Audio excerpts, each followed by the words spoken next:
orbs had lured two dogs out into the field, and the owner tried to recover the dogs. Unfortunately, there wasn't very much left of the poor animals. They heard the dogs bark, almost in distress.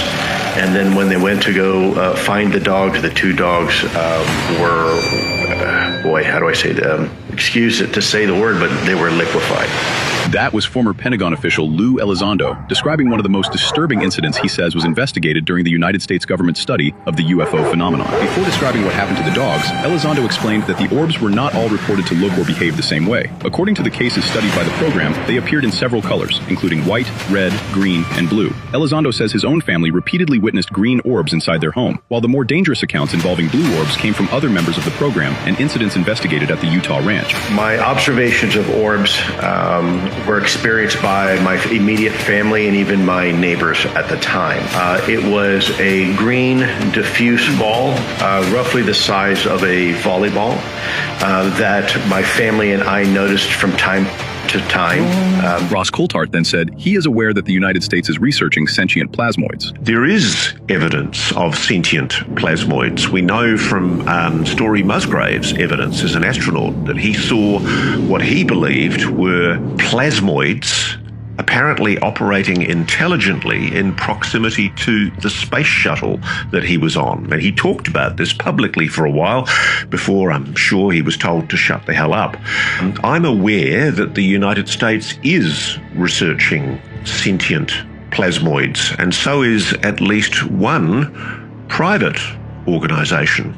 And this is a very interesting area because, of course, it doesn't just take in the orbs, it takes in everything that displays plasma.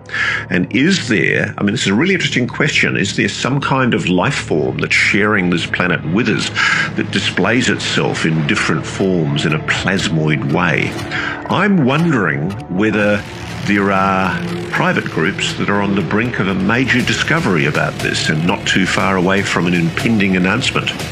Elizondo also believes these orbs may represent some form of sentient life rather than a simple atmospheric phenomenon. Now, it is easy for one to chalk this up to natural weather phenomenon, ball lightning, or some sort of atmospheric ionization. But what made this so peculiar is that while my family was experiencing these, they were also being experienced by other individuals who were also assigned to the ATIP program.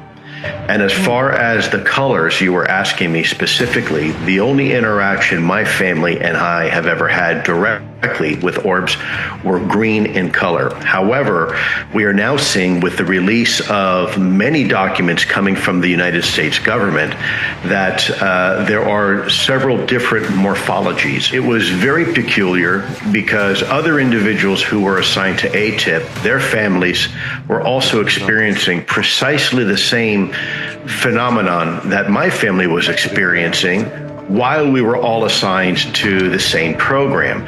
So it's easy to chalk this up or to explain this away as some sort of atmospheric aberration, but the reality is, statistically, that would be extremely remote possibility for all of us to be experiencing the same thing roughly at the same time.